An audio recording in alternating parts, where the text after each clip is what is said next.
자, 오늘 이야기를 좀 귀를 기울여서 잘 들으시면 여러분에게 많은 도움이 되실 것입니다. 아마 여러분들은 이 설교를 기도하셔야 합니다라는 쪽에 많이 들으셨을 것입니다. 맞습니다. 기도해야 됩니다. 근데 왜 기도해야 되는가, 무엇을 기도해야 되는가는 앞뒤 문맥 전체를 통해서 확인하지 않으면 기도가 이렇게 기도할 수 있습니다. 하나님, 뱀을 주세요. 돌을 주세요. 이렇게 기도할 수 있습니다. 느닷없죠. 그렇게 얘기를 하니까. 여러분, 하나님 앞에 하나님 뱀 주세요 기도해 본 적 있으세요? 나도 모르게 그런 기도를 하고 있다는 걸 아셔야 합니다. 하나님 돌을 주세요 이렇게 기도하는 바보가 있나요? 그런데 이상하게 우리의 기도를 잘 분석해 보면 돌을 달라고 할 수 있습니다. 여러분, 뱀이라는 것은 남을 공격하는 데 쓰는 것입니다. 뱀. 사단이 대표적이죠. 또 하나는 돌이라는 것은 뭐죠? 떡과 돌을 대조하고 있죠. 떡은 뭐예요?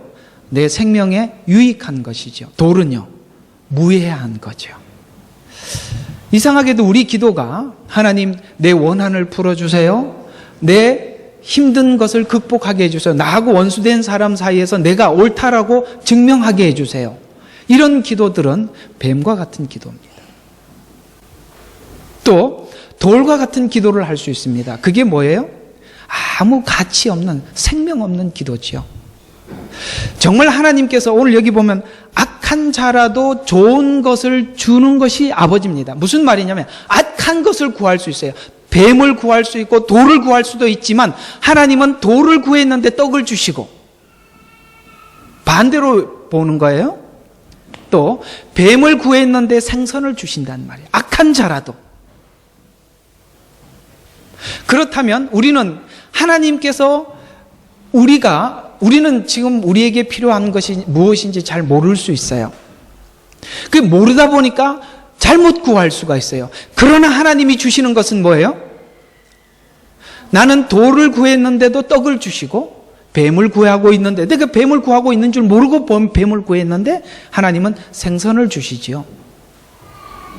그렇다면 우리가 하나님 앞에 잘못된 내 욕심을 향한 기도를 하나님께 했더라도 하나님이 내게 주시는 것은 우리에게 필요한 걸 주신다라는 것을 믿으시길 바랍니다. 왜냐하면 하나님은 누구예요? 오늘 여기 보니까 아버지라고 말씀하고 있습니다. 아버지와 자녀는 보통 자기가 뭘 해야 하는지, 뭘 필요로 하는지 잘 몰라요. 대체적으로 아이들이 달라고 구하는 것들은 사실 미래에 도움도 안 되고 자기에게 도움도 안 되는 그런 것들입니다. 애들은 사탕을 자꾸 달라고 그러잖아요. 근데 부모님은 계속 줄 수가 없지요. 왜요? 그거 계속 먹으면 이빨 썩는 게 뻔하고 어린 나이에도 당뇨가 걸릴 수 있습니다. 근데 부모는 그걸 계속 줄 수가 없잖아요. 어떻게 꼬셔서라도 사탕 말고 다른 걸 주려고 하지요. 그래서 결국은 부모님은 아직 아무것도 모르고 구하는 자녀들에게, 철 없는 자녀들에게 그가 필요한 것을 결국 들이대고 갖다 주듯이 하나님은 그렇게 주신다는 거예요. 아마도 여러분들이 우리가 인생을 살면서 하나님 앞에 기도했던 내용대로 응답받은 사람들은 사실 많지 않을 수 있습니다. 우리가 이렇게 하나님 앞에 구한 것 말고 다른 어떤 것들을 하나님께서 우리에게 주신 적이 많은 경험을 우리는 가지고 있습니다. 그래서 오늘 이 이야기는 참 문맥을 통해서 참 많은 부분을 살펴봐야 할 부분이 있어요. 자, 이스라엘 백성들, 특히 이스라엘 사람들이 서신을 쓸 때 강조하는 부분에 예수님께서 이런 말씀이죠. 내가 진실로 너희에게 이르노니, 이런 말들이 있고, 또 한 번 더 강조하면 내가 진실로 너희에게 이르노니, 이런 말들이 있잖아요. 그런데 여러분, 내가 진실로 이렇게 3번 한 적이 있을까요? 그게 오늘 구하라, 찾으라, 두드려라가 바로 3번 강조하는 얘기입니다. 이게 무슨 이야기냐면 이만큼 중요하다는 거예요. 오늘 이 말씀들이 여러분에게 정말 크게 들리기를 바랍니다. 이게 정말 그냥 지나갈 일이 아니에요. 너무 중요해요. 왜냐하면 구하라, 찾으라, 두드려라 이 말이 6장부터 7장까지 문맥상으로 똑같이 3번 등장하고 있는데요. 한번 볼까요? 6장 9절과 10절 한번 보십시다. 그러므로 너희는 이렇게 기도하라. 하늘에 계신 우리 아버지의 이름을 뭐 하라고요? 거룩하게 하기 위해서 기도하라. 그리고 아버지의 왕국이 임하시오며 아버지의 뜻이 하늘에서와 같이 땅에서도 이루어지이다 라고 하나님께 이렇게 기도하라고 하셨고, 또 하나는 6장 33절 너희는 먼저 하나님의 나라와 그분의 의를 구하라. 그리하면 이 모든 것을 너에게 더하여 구하라. 또 오늘 또 본문에 구하라, 찾으라, 두드리라. 동일하게 이 기도에 대해서 6장과 7장 사이에 3번이나 강조하고 있고, 오늘 본문에는 정확하게 구하라, 찾으라, 두드려라 이렇게 3번 강조하고 있습니다. 그렇다면 또 6장을 우리가 한번 7장 전체를 잠깐 볼까요? 1절. 자, 7장 전체가 어떤 하나님의 강요와 부탁과 권면이 강하게 심겨져 있지요. 자, 7장 1절. 판단하지 말라. 아주 강한 어조로 그렇게 말씀하고 있고, 7절 한번 보십시오. 구하라. 자, 아까 판단하지 말라. 7절에는 구하라. 또 13절. 너희는 좁은 문으로 들어가라. 여기 지금 이게 부탁적으로 부탁적으로 하는 말이에요? 아니면 우리에게 아주 꼭 그렇게 해야만 한다고 강조하는 부분입니까? 지금 이게 명령형들이잖아요? 판단하지 말라, 구하라, 좁은 문으로 들어가라. 이런 얘기들은 이건 이렇게 갔다가 이렇게 올 수도 있다. 이런 얘기가 아니라 반드시 그렇게 선택해야 한다. 그러면 오늘 여기에 기도도 뭐예요? 우리의 선택 상황이 아니라 필수 사항이라고 이렇게 우리에게 말씀하고 있다는 거예요. 왜 이게 필수 사항인지 한번 전체 문맥을 통해서 보게 되면, 왜 이게 전체, 7장 1절을 한번 보면, 여러분, 판단하지 말라, 그리하면 너희도 판단받지 않을 것이라. 자, 지금 6장까지가 이렇게 어떤 이야기가 끝이 났냐면, 7장, 오늘 여기 12절까지가 산상수훈이 끝나는 내용이에요. 5장부터 7장 12절까지가 산상수훈에 전부 포함된 내용인데, 하나님의 말씀을 듣고 그 말씀을 나를 위해서 적용하지 않고 다른 사람들을 비판하고 정죄하는 데 쓰게 되면, 그렇게 되면 우리 저번 주에 뭐라고 이야기했죠? 개가 토했던 것을 다시 먹는 것과 같고, 남을 정죄하는 데 쓰면 말씀을, 그 다음에 돼지가 누웠던 곳에서 나왔다가 다시 누운 곳으로 가는 것과 같다 이 말이에요. 남을 판단하는 데 쓰면. 여러분, 말씀은 남을 판단하라고 준 게 아니라 나를 위해서 주신 거잖아요.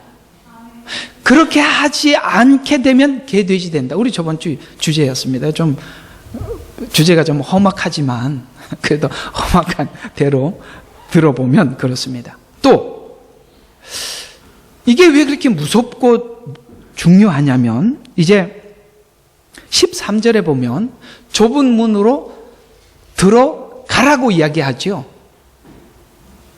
좁은 문으로 들어가지 않으면 우리는 문이 2개밖에 없어요. 좁은 문 아니면 넓은 문이에요. 근데 좁은 문으로 들어가지 않으면 누구나 다 넓은 문으로 들어가게 되어 있는데, 넓은 문으로 들어가면 누가 있다고요? 그 뒤에 거짓 선지자들이 기다리고 있죠. 놀랍게도 거짓 선지자들의 종말에 대해서 성경은 뭐라고 말씀하십니까? 이 불법을 행하는 자들아, 나는 너희를 도무지 알지 못하노라, 내게서 떠나가라, 이렇게 말씀하고 있지요. 그렇다면 오늘 이 기도는 여기 중간에 왜 끼어 있을까요? 우리가 하나님의 말씀을 가지고 우리는 반드시 여러분이 소화해내야 하고 삶으로 고정화시켜야 돼요. 그게 되지 않으면 우리는 넓은 길로 들어가는 사람들이 돼버리는 거예요. 자동으로. 거기 가면 거짓 선지자들을 만나게 되고 쉽게 간단 말이에요. 그러나 종말이 어떻게 될 것인지 성경은 분명히 못을 박아놓고 네가 들어갈 거냐 말 거냐라고 묻습니다. 그렇다면 우리는 하나님의 말씀을 안 것이 이게 사라지지 않아요. 하나님의 말씀을 알고 있는 것이 사라지지 않기 때문에 내게 적용이 돼서 나를 변화시키든지 아니면 그걸 남을 정죄하는 데 쓰게 되어 있단 말이에요. 그러면 여러분 위기를 이 말이 잘 안 되네. 하나님 주신 메시지는 많고 그래서 그래요. 자, 그러면은 막 내 마음에 위기가 느껴진단 말이에요. 이건 내가 삶으로 소화시키지 않으면 큰일 나겠구나라는 위기가 느껴져야 정상이에요. 그럼 그 위기가 느껴졌을 때 우리는 어쩔 수 없이 나는 다른 사람들을 스스로 용서하고 사랑할 만큼 우리는 그걸 이렇게 용량을 우리 스스로가 만들 수가 없어요. 그건 하나님으로부터 받아야 해요. 그렇기 때문에 우리는 스스로 뭐 하러 갈 수밖에 없어요. 구하러 갈 수밖에 없고 찾으러 갈 수밖에 없고, 하나님 그리스도의 십자가의 은혜가 내 속에 충만하게 해달라고, 하나님의 은혜가 내 속에 충만해서 하나님 그것이 하나님의 말씀이 나를 변화시키고 하나님 이렇게 해달라고 이렇게 애절한 마음이 생길 수밖에 없어서 구할 수밖에 없고 찾을 수밖에 없고 두드릴 수밖에 없는 길로 갈 수밖에 없단 말이에요. 이걸 찾으러 가지 않으면 우리는 자동으로 어느 문으로 들어가요? 다음 넓은 문으로 들어가요. 이게 지금 7장이 이런 맥으로 되어 있단 말이에요. 여러분, 기도에 대해서 간단하게 생각할 부분이 아니에요. 이걸 해도 되고 안 해도 되는 그렇게 선택사항도 아니에요. 우리가 이 길이 어떻게 되어 있고 미래의 결말이 어떻게 된 줄 안다면 우리는 기도에 대해서 소홀히 생각할 수도 없고 등한시 할 수도 없고 우리는 구하러 갈 수밖에 없고 찾으러 갈 수밖에 없어요. 제가 가끔씩 그런 얘기해요. 여러분이 하나님 앞에 내가 그 말씀을 가지고 여러분의 삶에 적용시키고 변화되기 위해서는 우리가 당연히 기도에 대한 목마름과 기도에 대해서 하나님 이걸 방치할 수 없다라는 그 답답한 마음이 여러분 속에 생겨나야 정상이고 그것을 구하러 가야 정상이에요. 여러분 아직 기도해야 된다는 필요성을 느끼지 못한다면 여러분은 아직 아니에요. 금요일 날 지켜보겠습니다. 기도하셔야 돼요. 사실은 오늘 설교는 다 했습니다. 그래도 해봅시다. 자, 오늘 이제 본문 쭉 보면 7절에 있는 말씀이 끝이 11절이 아니라 12절로 끝나거든요. 저 구하라 찾으라 두드려라가 뭘로 끝나느냐면 12절에 그러므로 무엇이든지 사람들이 무엇을 해주기를 바라는 대로 너희도 그들에게 그렇게 해주라. 이것이 율법이요 선지자. 이게 무슨 뜻일까? 율법과 선지자라는 말은 구약의 말씀이 그 말씀이었다 이 말이에요. 성경에 신약 성경에서는 구약 이렇게 표현하지 않아서 구약을 율법과 선지자 이렇게 표현을 해놨단 말이에요. 그러니까 구약에 있는 메시지도 동일하게 뭐였다고요? 이런 거였다고요. 무엇을 해주기를 바라는 대로 너희도 그렇게 해주라. 여러분 한번 보십시오. 이 7장의 말씀들이 판단하지 말라는 말로 나와 있지요. 자, 7장 1절 한번 다시 봐요. 보고 하는 게 훨씬 낫겠습니다. 판단하지 말라. 그리하면 너희도 판단받지 않을 것이라. 너희가 판단하는 그 판단으로 너희도 판단받을 것이며. 당연하지요. 남을 판단하면 너희들도 판단을 받게 되지요. 정확히 반대되는 말씀이 12절에 나오죠. 12절에 뭐라고요? 무엇이든지 사람들이 뭐 이렇게 해주기를 바라는 대로 너도 그렇게 해주라. 그러면 판단을 하면 뭐가 돌아와요? 판단이 돌아오죠. 그러면 그 여러분들의 판단하고 정죄하는 걸 바라고 있습니까? 상대방이? 아니지요.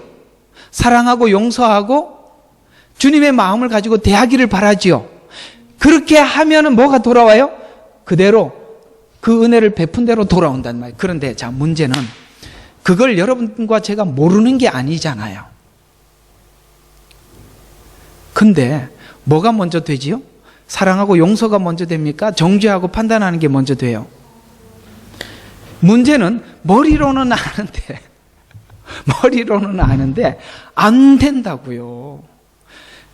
그걸 경험해서 안타깝다면 뭘 하러 오라는 거예요? 하나님께 그걸 받으러 오라는 얘기예요. 안 되는 걸 알면서 왜 주저앉아 있느냐? 네가 주저앉아 있다는 그 주저앉음은 너는 너 스스로 좁은 길을 가기를 거부하는 자가 아니냐? 라는 뒤에 메시지가 그걸 받쳐주고 있는 거예요.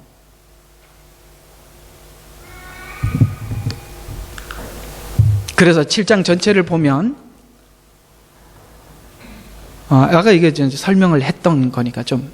그래서 이 말에, 오늘 이 말씀이, 우리가 이게 구해야 된다, 찾아야 된다라는 이 말의 심각함과 엄중함을 깨달았다면, 너희는 여기서 말하는, 한번 어디를 보시냐면, 7절을 한번 보십시오. 구하라, 그리면 너희에게 주실 것이요. 자, 이걸 보시면, 이런 이야기죠. 자, 구하는 자가 받을 것이요. 그리고 다시 8절에 등장하잖아요. 이게 지금 구하라는 말은 하나님의 명령이고 구하는 자에게 준다고 했습니다. 그러면 구하면 주신다는 하나님의 약속은 이미 약속이 돼 있는 상태예요. 문제는 여러분들이 구하는 것은 여러분의 몫이라 이 말이에요. 그래서 구하는 자가 받는단 말이에요. 아멘이시죠? 약속은 이미 돼 있어요. 하나님 구하는데 안 주셔서 못하겠어, 이 얘기는 할 수 없어요. 약속은 돼 있으니까. 구하는 건 우리의 몫이에요. 그렇다면 구하면 주실 거예요. 근데 우리가 구하는 것도 아까 처음에 서두에 말씀드린 것처럼 구하는 게 우리가 나도 모르게 뱀을 구할 수도 있고 나도 모르게 돌을 구할 수 있어요. 그러나 그걸 모르고 구하더라도 하나님은 뭘 주셔요? 생선을 주시고 떡을 주세요. 언제쯤 하나님께서 구하라는 말씀과 내가 구하는 것이 맞아 떨어질 수 있을까요? 언제쯤? 다 돼가는 중인가요? 지금 많이 되어 가고 있죠. 아마도 여러분은 하나님 앞에 생선을 정확히 구할 날이 올 겁니다. 떡을 정확히 구할 날, 이게 정말 필요한 내게 생명이라는 것을 알고 구할 때가 있을 것입니다. 왜냐하면 이 아버지는 땅의 아버지가 아니고 하늘의 아버지예요. 하늘의 아버지는 여러분의 뭘 소중히 여길까요? 그렇습니다. 여러분의 영혼입니다.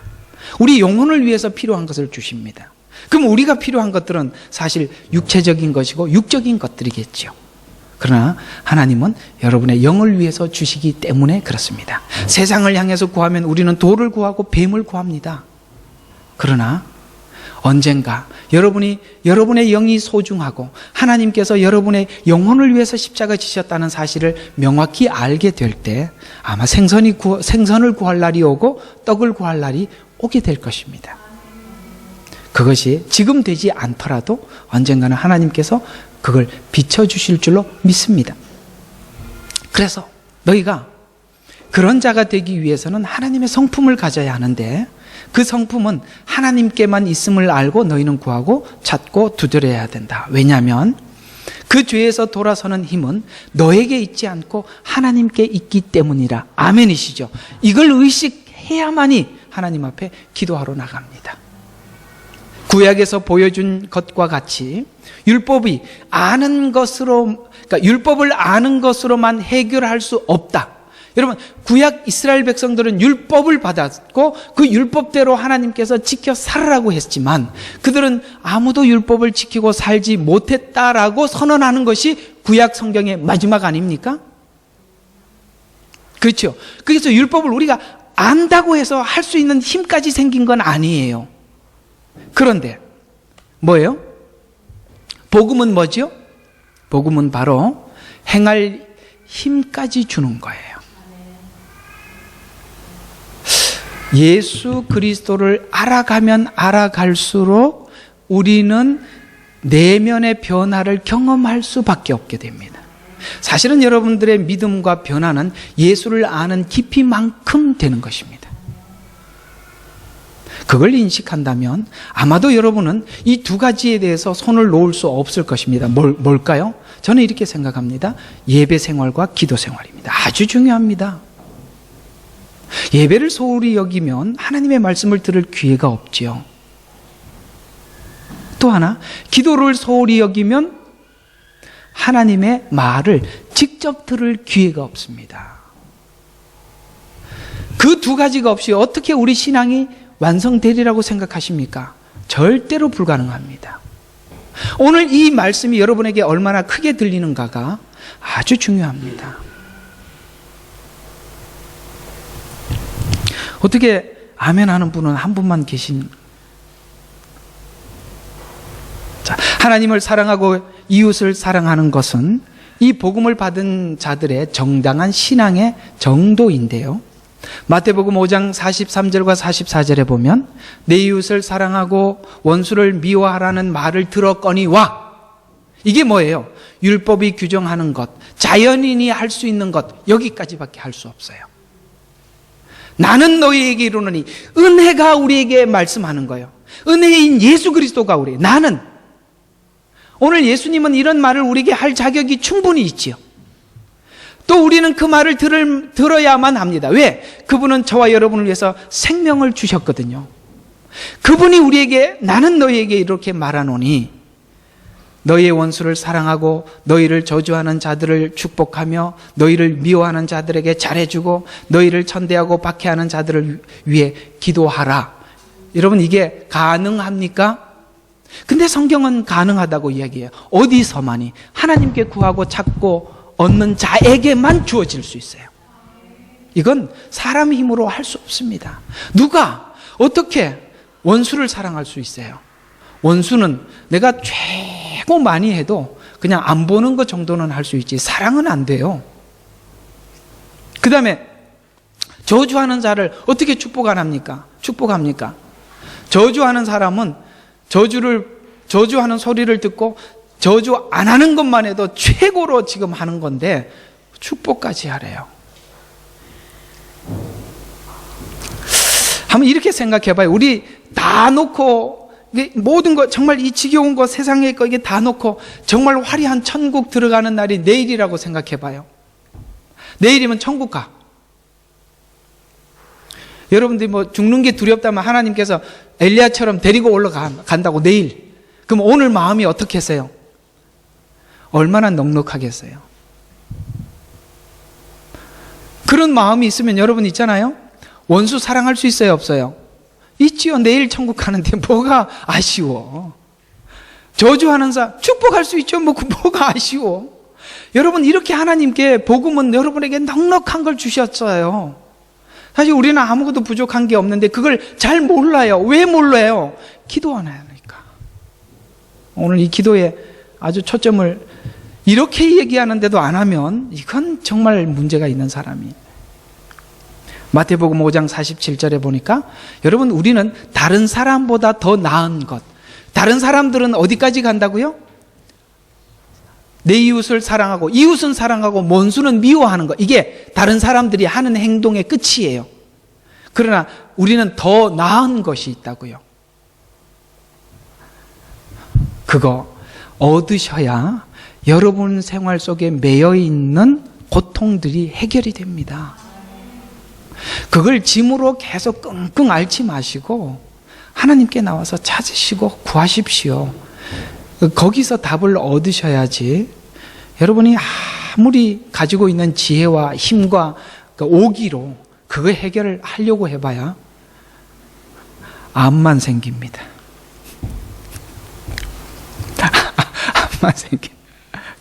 이웃을 향해 사랑은 반드시 하나님을 닮은 모습으로만 나타나는. 그래서 하나님을 닮기 위해서 구해라. 하나님 안에 있는 것이 무엇이냐면 로마서 8장 32절에 보니까 아들을 주시니가 아들과 함께 더 좋은 것을 주시지 않겠느냐. 여기에 이 더 좋은 것, 아들을 왜 주셨냐면 우리의 영혼, 생명을 구하기 위해서 주셨잖아요. 그러니까 생명을 주셔서 우리를 구원하셨다면 우리가 자라는데, 우리 생명이 자라는데 필요한 것을 안 줄 이유가 없다라는 말씀이 이 말씀이에요. 아들과 함께 더 좋은 것, 그 더 좋은 것이 우리가 요구하는 더 좋은 어떤 것이 아니라 여러분이 영적으로 자라는 데 필요한 어떤 것을 주시지 않겠느냐라고 말씀하고 있습니다. 낳느라고 하나님께서 죽음으로 우리를 낳으셨는데, 여러분, 죽음으로 낳으신 그분이 뭐가 아쉽겠어요?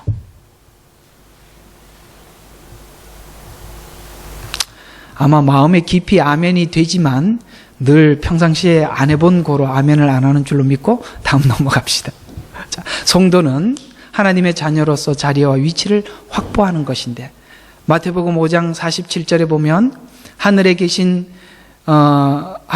하나님의 온전하심과 같이 너희도 온전하라 와 너희는 하나님의 나라와 그 의를 거하라는 모두 같은 말에서 본문에서 구하라는 내용이 바로 이런 것을 구하라. 하나님의 온전하심과 같이 그 온전함을 너희들도 하나님 앞에 구하라라고 말씀하고 있는 이 구함은 바로 내면의 변화를 이야기하는 것이지 종교적 신앙의 형태가 아니라 그분의 모양과 형상을 본받고 하나님의 나라와 의를 구하는 쪽으로 구하라는 거예요.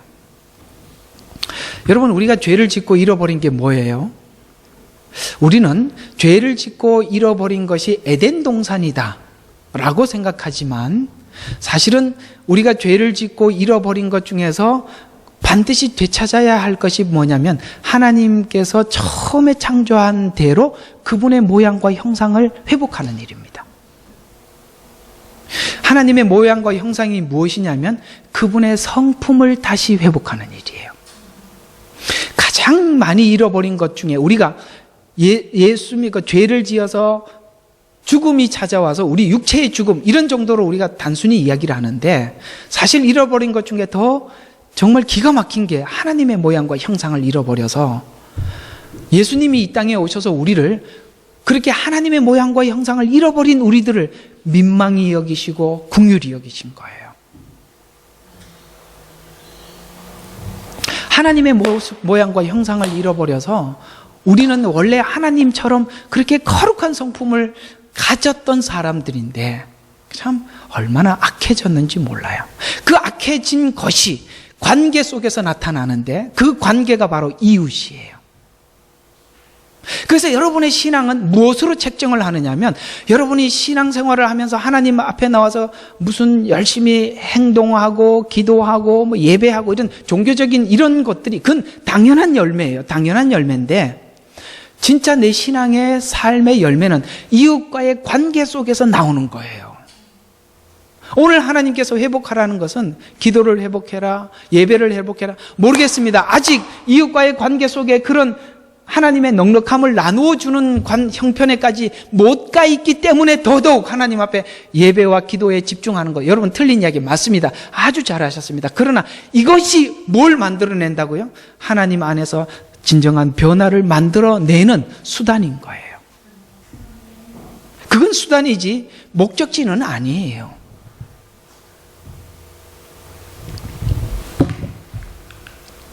너희가 구하는 것은 나를 구함이 아니라 하나님의 인격과 모습을 담는 것에서만 진정으로 구하는 내용인 것이다.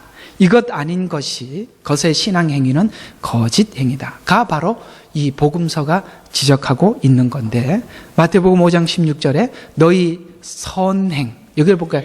이제 개역 개정에는 착한 행실 이렇게 나와 있죠. 보고 하나님께 영광을 돌리게 하라는 것, 이것이 실존하는 신앙의 존재로서 영광을 구하는 것이다. 우리가 소원하고 목표하는 것이 이것인데, 하나님의 의도하신 진정한 복이 하나님을 닮는 것이다 라고 그렇게 말씀하고 있습니다. 그래서 5장 45절 이같이 한즉 하나님의 아들이 되리니 이렇게 말씀하고 있습니다. 성도의 영광과 다름이 종교적 형상에 있지 않고 그 본질에 있는데, 하나님의 아들이 되었다는 것의 증거가 이웃을 대하는 자세에서 우리는 다르게 나타난다라고 성경에 말씀하고 있어서, 우리는 이웃을, 특히 모든 사람들이 이 두 가지 관점에서 이웃을 바라다 봐야 되는데, 성도는 아무도 심판하거나 경멸하거나 낮추어 보지 않죠. 왜요? 그들도 모두 다 그걸 왜 그렇게 볼 수만, 나도 은혜 받아서 변화됐다는 걸 알기 때문에 하나님께서 저에게도 은혜를 주시면 변화된다는 사실을 압니다. 우리는 사람들을 레벨을 나누지 않아요. 동등하게 보지요. 누구처럼, 내가 은혜가 필요했던 것처럼 저에게도 은혜가 필요한 사람이라는 쪽에서 이웃을 보지요. 그러면 뭐가 없어져요? 사람들을 심판하거나 경멸하거나 무시하는 태도가 사라지는 거지요. 하나님께서 우리를 무시하고 경멸했더라면 우리는 하나님께 돌아올 수 없었던 사람들이에요. 또 상대에 대해서 정복하려 하는 그런 마음이 사라진 것, 이것이 바로 우리가 달라진 모습. 이게 무슨 뜻이에요? 이웃을 더 이상 경쟁의 상대로 보지 않는다라는 거예요. 경쟁의 상대로 보기 때문에 누가 있으면 있는 사람 앞에 가면 주눅이 들고 나보다 없는 사람 앞에 가면 큰 소리 치는 이런 것들이 당연히 사라져야 해요. 그건 일반 사람들이 가지고 있는 이웃을 보는 가치관인데 우리는 그리스도 안에서 분명히 은혜를 경험하면 이러한 가치들이 변화될 줄로 믿습니다. 그리고 이걸 정말 필요하다고 느끼셔서 여러분 기도가 정말 생활화가 되고 삶이 되시기를 바랍니다. 그래서 하나님 우리에게 요구하시는 것은 바로 기능적이지 않고 성품적인 것을 우리에게 원하고 계시는데 에베소서 4장 31절에 보니까 모든 신랄함과 분개와 분노와 고함 지르는 것과 욕설, 이거 평상시에 말 많이 하던 건가? 요즘도 하고 계시나요? 자연인이 이웃을 대하는 태도예요. 이게 아까 말하면 경쟁적인 관계, 그 다음에 정죄하고 심판하는 관계다 보니까 이런 것이 나타나는데 와 함께 너희로부터 버리라. 너희는 은혜 받은 우리들은 뭐예요? 이웃에 대해서 친절하고 다정다감하고 서로 용서하되 왜요? 이게 왜 그렇게 할 수 있다고요? 그리스도께서 우리를 용서한 것 같이 이걸 경험하고 이걸 알아야만이 가능해지는 거예요. 여러분 예수 믿고 하나님 은혜가 내 속에 있으면 세상이 달라 보이는 건 당연한 거예요.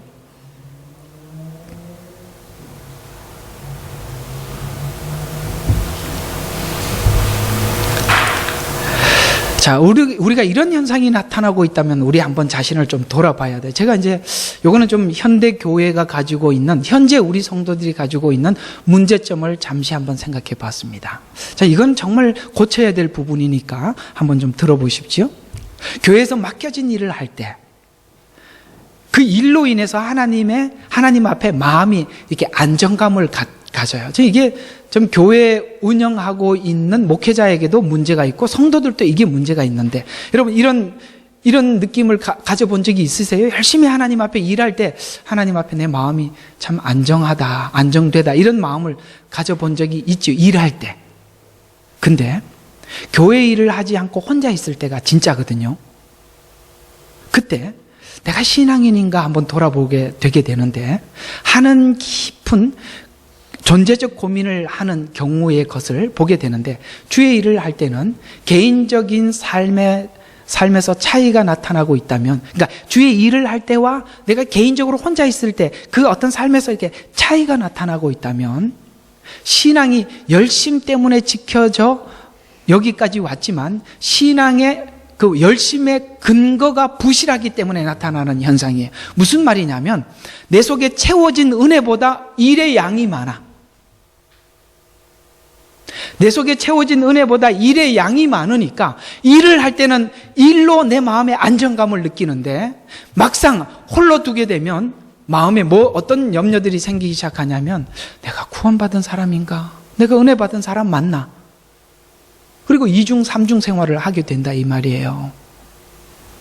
전 이 부분에 대해서 성도들에게도 문제가 있고 교회를 운영하고 있는 운영자에게도 큰 문제가 있다고 생각합니다. 성도들이 어떤 하나님 예수 그리스도 안에 있는 신앙을 고백하는 고백 속에서 신앙이 채워진 게 아니라 열심히 일을 시켜서 만족하게 만들어요. 그리고 그 일을 하고 있기 때문에 만족해하는 사람들을 정말 많이 만났어요. 지금도 만나고 있지만 계속 만나요. 그건 가짜예요. 그런 걸로 여러분 위로받지 마십시오. 그게 아니에요. 속이 채워져야 해요. 일을 할 때는 안정감이 있는데 일을 안 하고 홀로 있을 때는 내 마음대로 살아가는 그 모습은, 여러분은 신앙을 외형적으로 이해하기 때문에 그래요. 주님은 아까 말씀드린 것처럼 내면에 채워지라고 말씀하셨다고요. 연단을 통해서 마땅히 넘어가야 하고 채워져야 할 내용은 채우는 일을 하지 않고, 결과 열심 내던 성도들이 이제는 고민에 빠지게 되었다. 열심히 신앙을 속인 결과인데, 바로 이 현대 신앙인들이 가진 깊은 고민이라고 생각을 합니다. 신앙이 속에 담은 내용보다 하는 일이, 그 다음에 분량이 신앙의 내용보다 수준보다 일한 내용이 이상의 일을 한 것을 자신이 알고 있기 때문입니다. 그래서 사실 저희 교회는 일로 사람들을 위로하지 않고 속을 채우기를 원합니다. 따라서 신앙은 먼저 일을 구하기 전에 성품을 먼저 채워야 하는데, 에베소서 5장 8절에 보니까 너희가 한때는 어둠이었으나 이제는 주 안에서 빛이니 빛의 자녀들로 행하라. 이는 성령의 열매는 모든 뭐예요? 선과 의와 그 다음에 진리 안에 있음이라. 아멘. 뭐예요? 성령의 은혜는 선과 의와 진리예요. 이번에 욥기 42장을 마쳤거든요. 아주 그 대단원의 막을 목장 예배 시간에 마쳤는데, 그 파일 올려놨으니까 꼭 좀 들어보십시오. 여러분, 하나님은 제가 이렇게 질문했던 거 목장 예배에 오셨던 분들은 기억나실 텐데, 하나님은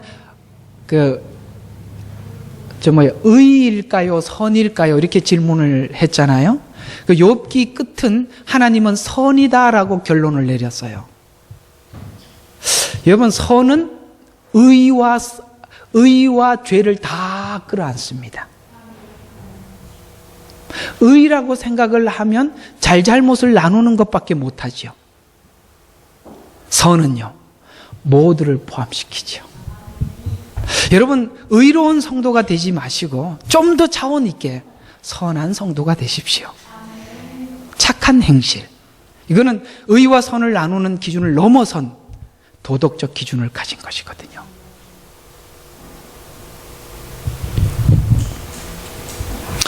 무엇을 하는가가 문제가 아니라 무엇을 하든지 이런 본질을 가지고 있어야 하고, 이 본질을 하나님 앞에 가져야 합니다. 그래서 외형적인 것이 문제가 아니라 하나님을 닮게 해주십시오라가 먼저 구해야 될 내용입니다. 자, 그래서 구하라 찾으라 두드려라는 이 내용을 성경에 고린도 후서 5장 11절과 13절에 잘 표현했으니까 이 내용으로 우리 끝에 한번 마무리를 한번 해보도록 하지요.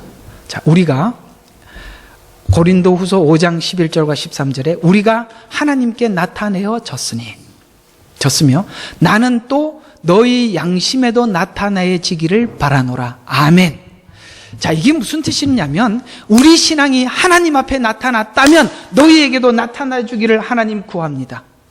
사람들은 하나님 앞에 자기 신앙 표현하는데 왜 이웃에게는 못하죠?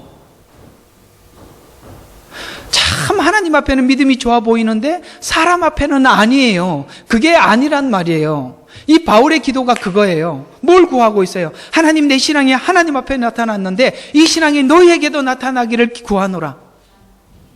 우리가 자신을 너에게 다시 추천하는 것이 아니요 우리를 대신하여 자랑할 기회를 너에게 주노니 마음이 아니라 외모로 자랑하는 사람들에게 무엇인가를 대답하게 하려 함이라. 무슨 뜻이냐면, 너희들의 신앙이 외모로 자랑하려고 하는 사람들에게 내가 부끄러움을 주고 싶다.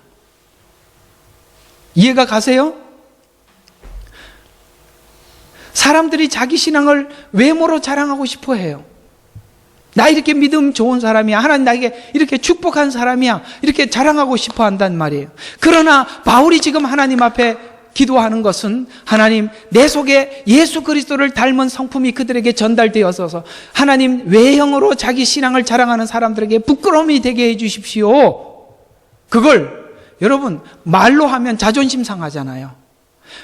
사람들인데 외형으로 자기 신앙을 자랑하는 사람들에게 그렇게 이렇게 수박 거달기로 가짜 신앙을 이렇게 야단치면 얼마나 기분 나빠요. 그것이, 야, 나는 저렇게 외형으로 신앙을 자랑하는데 저분은 속에 예수 그리스도로 차 있구나라는 걸 보면은 그렇게 자랑하던 사람들이 부끄럽지 않겠어요? 이게 진짜 영향력 있는 사람이에요. 그래서 바울이 이렇게, 만일 우리가 미쳤어도 하나님을 위한 것이 참 재미있는 표현이죠. 또 정신이 온전하여도 너희를 위한 것이라. 그가 모든 사람을 위하여 죽으신 것은, 이게 뭐냐면 진정한 기도 제목이, 이제부터는 더 이상 자기들을 위하여 살지 아니하고 죽었다가 다시 살아나신 그분을 위해서 살게 하려는 것이라. 이게 지금 바울이 하나님 앞에 간절히 기도하는 제목이에요. 그러므로 우리가 이제부터는 아무도 자신을 따라 알지 아니하노라. 그러므로 누구든지 그리스도 안에 있으면 새로운 피조물이라. 옛 것들은 지나갔으니 보라, 모든 것이 새롭게 되었도다 라고 하나님 앞에 선포하는 거예요. 여러분, 이 선포를 한번 했으면 좋겠어요. 하나님, 옛 것은 지나갔습니다라고 선포해 보십시오. 그 옛 것을 왜 이렇게 오래 붙잡고 있어요? 10년, 20년, 30년. 주님 오실 때까지 붙잡고 사실 겁니까? 이걸 보라, 옛 것은 지났다, 새 것이 되었다고 선포하고 하나님 앞에 구하러 가서 여러분의 성품의 변화를 위해서 몸부림치셔야죠. 그거 안 하면 거짓 선지자가 기다리고 있다가, 이제 다음 시간에 나올 거예요. 거짓 선지자가 기다리고 있다가, 너 그거 기도하기 힘들지? 내가 대신해 줄게. 이런 사람 만난다니까요. 너 그렇게 성품이 왜 변화 안 돼? 귀신 들려서. 근데 내가 귀신 쫓아내 줄게. 그 주의 이름으로 귀신을 쫓아냈어. 여러분, 주의 이름으로 귀신이 쫓아내어지더라도 내면의 변화는 안 일어난다니까요. 귀신 쫓아내는 것으로 여러분의 신앙의 모든 약한 부분을 해결했다고 속지 말라고요. 우리는 경험해야 하고 걸어가야 하고 겪어야 변화됩니다. 왜 욥기가 42장까지 가야 돼요? 그가 겪어야 되는 그 고난을 한치도 양보 없이 다 겪고 극복해야 된다는 얘기가 욥기가 말하고 있는 고난이에요. 왜? 고난을 받고 수고해서 해결해야 될 걸 왜 기도 한 방으로 해결하려고 하냐 이 말이에요. 그러니까 거짓 선지자 만나지요. 왜 쉬운 길로 접어들려고 하냐 이 말이에요. 그러지 마십시오. 그건 타협하는 거예요. 타협하면 하나님의 일하심을 내가 무시하는 거예요. 겪으십시오. 겪어야 해요. 여러분, 아이들 보면 애들이 막 그러니까 제가 우리 성진이 보면 그런 생각이에요. 제가 이제 제 나이 때 생각도 해보고 제가 무슨 고민을 하겠구나 이런저런 생각해보면 그런 생각이 막 들어요. 내가 대신 좀 해줄까? 그렇지만 아시잖아요. 대신해 줄 수 없는 거. 저 나이 때 겪어야 될 거 겪어야 되거든요. 이거 안 겪고 어떻게 잘하겠어요? 여러분, 아무래도 제보다는 많이 겪었고 사고가 좀 낫겠지요? 살아온 인생이 있으니까. 그래서 하나님께 기도했어요. 하나님, 우리 성진이도 저처럼 이렇게 빨리 자라게 해주십시오. 그래서 하나님이 얘를 기적을 베푸셔서 제가 이제 50대 중반인데 50대 중반으로 확 끌어올렸어요. 그럼 몸은 55세인데 정신은 아직도 29이에요. 이해가 가시죠? 이 나이가 되기까지 겪어야 자라는 거예요. 왜 겪지 않고 넘어가려고 하냐 이 말이에요. 쉽게 회개 정도 하는 것으로 누가 기도 한번 해주는 걸로 넘어가려고 하지 말라 이 말이에요.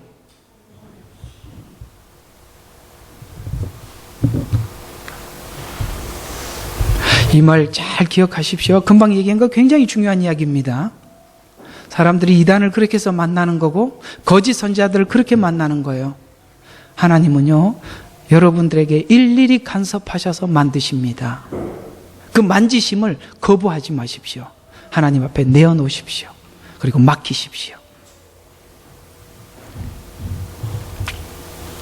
그러므로 우리가 이제부터는 아무도 자신을 따라 알지 아니하노라. 그러므로 누구든지 그리스도 안에서 했죠. 자, 그리스도가 자기를 위해 살지 않듯이 이것이 구해야 될 성도의 마땅한 기도인데, 성도는 모든 사람이 은혜가 필요한 자임을 알기 때문에 예수 안에서 먼저 가지고 있는 자와, 그러니까 예수 안에서는 먼저 가고 있는 자와 뒤에 가고 있는 자, 이해가 가죠? 우리 예수 안에서 모두가 가고 있어요.